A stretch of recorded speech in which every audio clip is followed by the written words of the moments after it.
Media में प्रखर Bharatiya Janata party की आवाज़ रखने वाले हमारे बीच हैं। मैं निवेदन करूंगा कि आज इस महत्वपूर्ण प्रेस वार्ता को आप लोगों को संबोधित करें। नमस्ते मित्रों, होली की आप लोगों को बहुत शुभकामनाएं। हमारे बिहार में होली आज मन रही है। दिल्ली वालों ने कल मना के खत्म कर लिया, नॉर्थ बिहार ने। तो दिल्ली का होली की शुभकामना एक हफ्ते चलती है, तो आप सबों को बहुत शुभकामनाएं।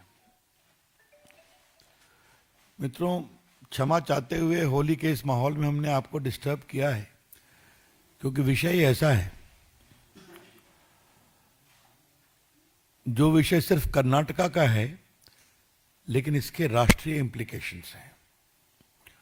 और कांग्रेस पार्टी और राहुल गांधी की सोच कैसी है, ये इसका संकेत भी देती है। Karnataka government in the budget has publicly announced a 4% reservation for Muslims in government contracts.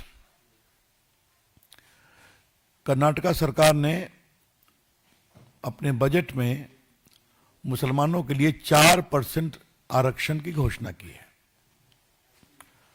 अभी तक नौकरी तक समझते थे, अब सरकारी ठेकों में भी रिजर्वेशन हो रहा है, और उसमें भी सीधा मुस्लिम्स के लिए 4%। कल देश ने शांति से होली मनाया। तमाम आशंकाओं के बावजूद, क्या उत्तर प्रदेश, क्या बिहार, क्या मध्य प्रदेश, क्या राजस्थान प्रेम और सौहार्द में होली मनी, और हिंदू और मुसलमानों ने एक नए एका का परिचय भी दिया, सद्भाव का परिचय दिया। और ठीक वैसे समय कम्युनल पॉलिटिक्स और वोट बैंक पॉलिटिक्स को एक नया आयाम दिया जा रहा है। देखिए, ये चीजें देखने में छोटी लगती हैं। क्या हुआ, सिर्फ 4% रिजर्वेशन तो दिया है गवर्नमेंट कॉन्ट्रैक्ट में, लेकिन छोटी छोटी चीजें बड़ी बनती हैं। अब देख लीजिए, शाबानो हुआ, शाबानो के बाद 3 तलाक हुआ, बीच में राम जन्मभूमि में मंदिर निर्माण की बात हुई। ये सारी पार्टियां अपोज करती रही, कोई बदलाव नहीं हुआ। देश में काफी बदलाव हो गया। भाजपा कहां से कहां पहुंच गई। थोड़ा बहुत जो लोकसभा के चुनाव में इन लोगों ने विस्परिंग कैंपेन किया था, झूठ, कि भाजपा आरक्षण की विरोधी है, तो उसका कुछ असर हुआ। जनता को मालूम हो गया कि ये झूठ है। तो देखिए, क्या हरियाणा, क्या महाराष्ट्र और क्या दिल्ली, जनता ने जबरदस्त दबाव दिया, क्योंकि जनता नरेंद्र मोदी को कमजोर होते नहीं देखना चाहती, जो देश का विकास हो रहा है। बार बार हारने के बावजूद इनके हालत नहीं सुधरते। भाजपा की ओर से, हम भाजपा के राष्ट्रीय मंच की ओर से ये बहुत जिम्मेवारी के साथ कहना चाहते हैं, ये सब राहुल गांधी के इशारे पर हो रहा है। The BJP would like to emphasize categorically with some sense of responsibility that this reservation in Karnataka has been extended under full patronage and approval of Rahul Gandhi. Mr. Siddhar Mahia does not have the courage, not the political capital to announce on its own. ये हम बताना चाहते हैं। तो ये जो vote bank में competitive politics चल रही है, तो राहुल गांधी को लगता है मुझसे आगे बढ़े, लीड करे। वैसे राहुल गांधी जी कहाँ हैं? मैंने सुना है फिर वियतनाम गए। देवेंद्र बाबू आपने दिखाया था कि वो जनवरी में भी वियतनाम गए थे ना, 10 मार्च को, जहां तक याद है। तो नया साल भी वियतनाम है, वियतनाम में होली भी वियतनाम में। मुझे भी बताया गया कि लगभग 22 दिन उन्होंने वियतनाम में समय दिया है। इतना समय तो अपनी कॉन्स्टिट्यूंसी में नहीं दिया रायबरेली में उन्होंने, हाँ? लेकिन राहुल गांधी को एकाएक वियतनाम से इतना प्यार हो क्यों गया है? अब तो विपक्ष के नेता है ना, उनकी उपलब्धता होनी चाहिए ना हिंदुस्तान में। हम वियतनाम देश का बहुत सम्मान करते हैं, लेकिन ये सवाल तो पूछना पड़ेगा कि राहुल जी को वियतनाम से क्यों प्यार हो गया है? वो विपक्ष के नेता है ना, गंभीर सवाल है। Rahul Gandhi needs to explain his extraordinary fondness for Vietnam. We all respect that country. The PM also went there. But the frequency of his visit to Vietnam is very curious, ये हम कहना चाहेंगे। ये बात मैंने जो बताई कर्नाटक के मामले में, छोटी छोटी बातें बड़ी बनती हैं। जो पुराने पत्रकार हैं उनको याद होगा, आजादी के आंदोलन में छोटी बातें उठती थी ना, हमें ये चाहिए, हमें अपनी यूनिवर्सिटी चाहिए, हमें अपना एजुकेशन चाहिए, हमें सेपरेट वोटिंग चाहिए। Ultimately led to what? Division of India. छोटी बातें इस तरह से बड़ी होती हैं। और जिस प्रकार से कांग्रेस पार्टी इस कॉम्पिटिटिव वोट बैंक पॉलिटिक्स में और मुस्लिम अपीसमेंट पॉलिटिक्स में रोज एक नया नया पैमाना बना रही है, वो देश के लिए खतरा है, ये हम कहना चाहेंगे। क्या आज बंगाल, क्या आज कर्नाटका, बंगाल में हिंदू मंदिरों पर हमले होते हैं, वहां रोज नई नई बातें होती हैं। यह अपीसमेंट पॉलिटिक्स कहां तक जाएगी हम कहना उठाना चाहते हैं। कोई लिमिट होगा इसका? क्या आगे से मुसलमानों के लिए अलग लाइन लगेगी? ये टिकट लेना है रेलवे का, सिनेमा का, रिजर्वेशन का, तो उसमें भी रिजर्वेशन होगा क्या? मतलब मैं अभी संवैधानिक विषय पे आऊंगा। अभी मैं इसके बिल्कुल प्रैग्मेटिक पॉलिटिकल कंसिडरेशन पर अपनी टिप्पणी कर रहा हूं। और फिर कहूंगा, मैंने संसद में भी कहा है 2 बार इसको, इतनी बार हारे हैं, कहां से कहां पहुंच गए, फिर भी समझते नहीं हैं और सवाल अपने को संभालते भी नहीं है। न समझते हैं न संभालते हैं। ये पूरा वोट बैंक पॉलिटिक्स का कितना बड़ा ग्रिप है उनके ऊपर, ये हम कहना चाहते हैं। बीजेपी इसका विरोध करती है और करेगी। आपको याद होगा कि आंध्र प्रदेश में 4% रिजर्वेशन दिया गया था। आंध्र प्रदेश हाईकोर्ट ने उसको क्वॉश कर दिया।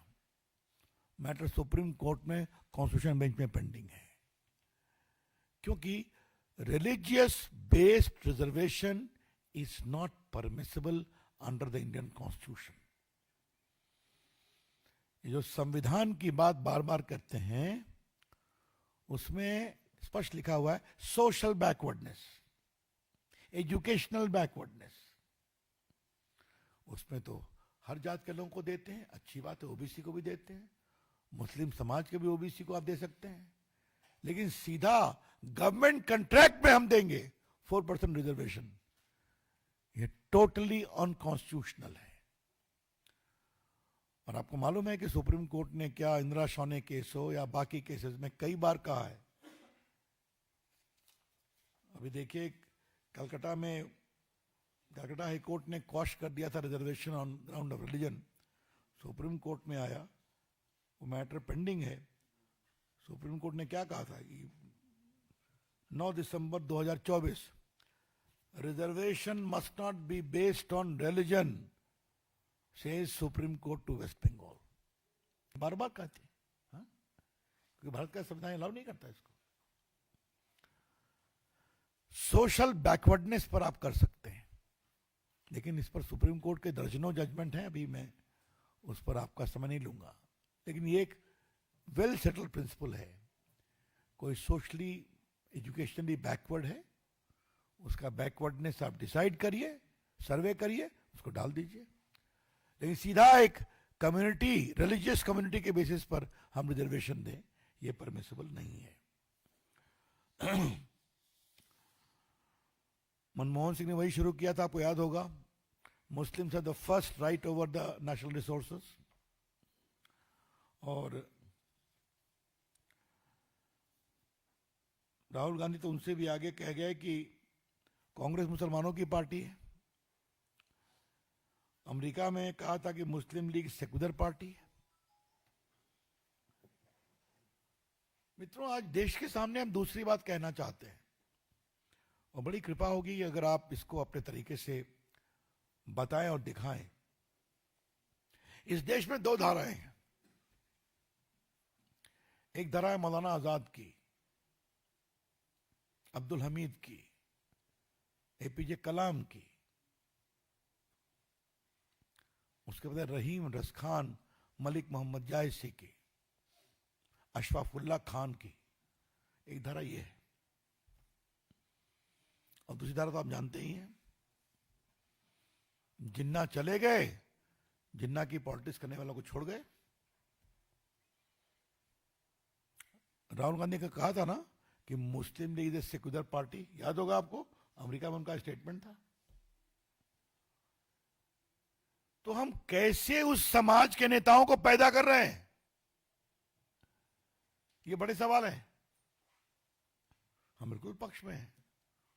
आज देखिए मोदी जी की सोच कि अंडमान में परमवीर चक्र अवार्डी के नाम पर टापू की घोषणा की गई, तो एक अब्दुल हमीद के भी नाम पर है। एपीजे कलाम को तो राष्ट्रपति हमारी सरकार ने बनाया था, अटल जी की सब थे प्रधानमंत्री तब। मौलाना आजाद की सोच का हम सभी सम्मान करते हैं। तो ये जो पूरी सोच है, आज चूंकि इस विषय पर प्रेस कर रहा हूं तो अपने एक अनुभव को आपसे शेयर करने की इच्छा है। अटल जी की सरकार में मैं इंफॉर्मेशन ब्रॉडकास्टिंग मिनिस्टर था, तो मुझे भारत पाकिस्तान के क्रिकेट को देखने का निमंत्रण मिला था लाहौर में। अटल जी से पूछा, कहा जाओ देखाओ क्या हो रहा है। ऐसा हुआ कि जहीर खान ने और इरफान पठान ने शुरू के 3-4 बॉल ओवर में ही 4-5 पाकिस्तानियों को आउट कर दिया। तो साहब आप सोच सकते हैं कि पूरा लाहौर गद्दाफी स्टेडियम फुल है और भारत के मुसलमान बॉलर पाकिस्तानी बैट्समैन को आउट कर रहे हैं। तो मेरे बगल में पाकिस्तान के विदेश मंत्री बैठे थे। मैं पूछा, जनाब प्रसाद साहब, ये जहीर खान कहां का मुसलमान है, इरफान पठान कहां का मुसलमान है? मैं चुप रहा।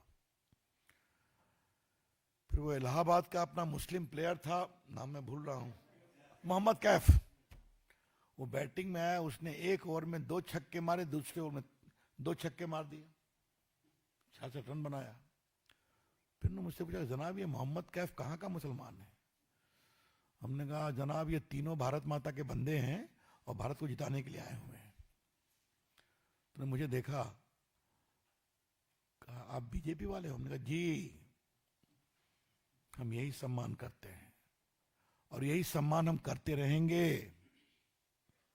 इसलिए फिर कहता हूं, इन लोग के वोट बैंक पॉलिटिक्स का जो कम्बैटिव कंपैरिजन हो रहा है, वो उन मुसलमानों को की आवाज को कमजोर करता है जिन्होंने इस देश को आगे बढ़ाने का काम किया है।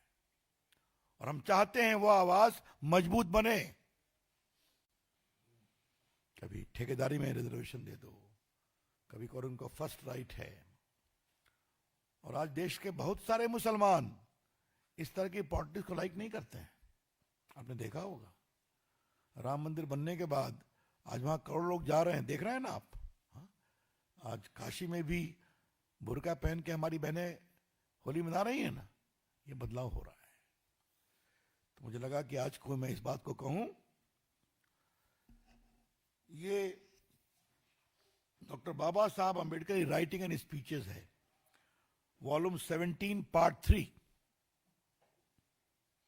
इसके पेज 418 पर 27 अक्टूबर 1951 में दिए गए बाबा साहब के भाषण का जिक्र है। तो ऐसे सब लोग बाबा साहब की फोटो लेके चलते हैं ना। आई रिपीट, बाबा साहब Ambedkar writings and speeches volume 17 part 3, पृष्ठ संख्या 418। Just see the leader of Congress party, Pandit Nehru. He has delivered 2,000 speeches during the last 20 years, but he has never spoken about the welfare of scheduled caste even once. From this you can judge what sympathy Congress party can have for our people when its leader is so adamant Pandit Nehru is always for Muslims. I do not want that Muslims should be neglected, but I do want that Muslims should not enjoy at the expense of other communities. तो ये सच्चाई है ना। अगर आप खाली उनको reservation देंगे तो जो बाकी सोशली बैकवर्ड हैं उनका हिस्सा मारा जाएगा ना। तो बहुत सिंपल सी बात है, क्योंकि रिजर्वेशन की भी सीमा है ना। You can't have 100% reservation. तो ये असंवैधानिक है, ये राष्ट्र को कमजोर करता है, ये अपीजमेंट पॉलिटिक्स को और बढ़ाता है और देश की एकता को कमजोर करता है।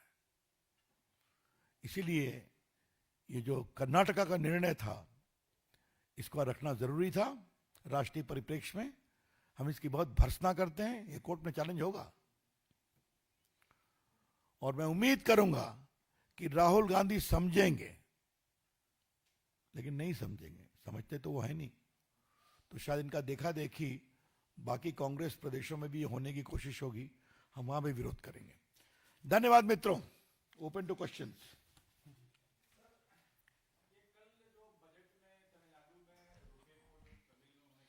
That is not a topic of today. हाँ, yes, any other questions on this? On Karnataka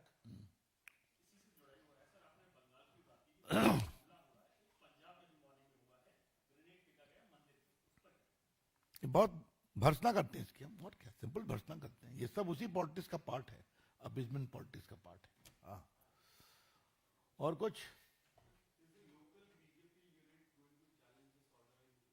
They will take a call on this. Why not? Prima facie it is vulnerable, constitutionally impermissible. Subject to legal advice, action will be taken and should be taken.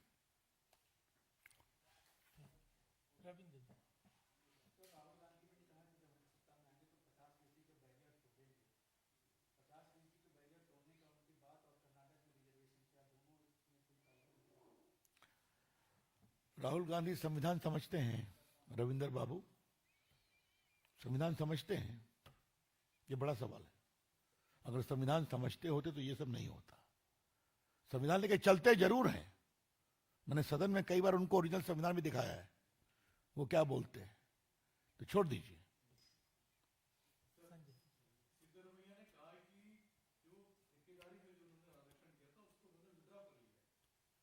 कहां से withdraw? Budget में कह दिया उन्होंने तब। आप देखिए ना, Karnataka cabinet approves 4% Kota for Muslim contractors under KTPP act. तो ये तो बिल्कुल 15 मार्च 2025 का मैं लेकर के आया हूं ना। That's all. Thank you.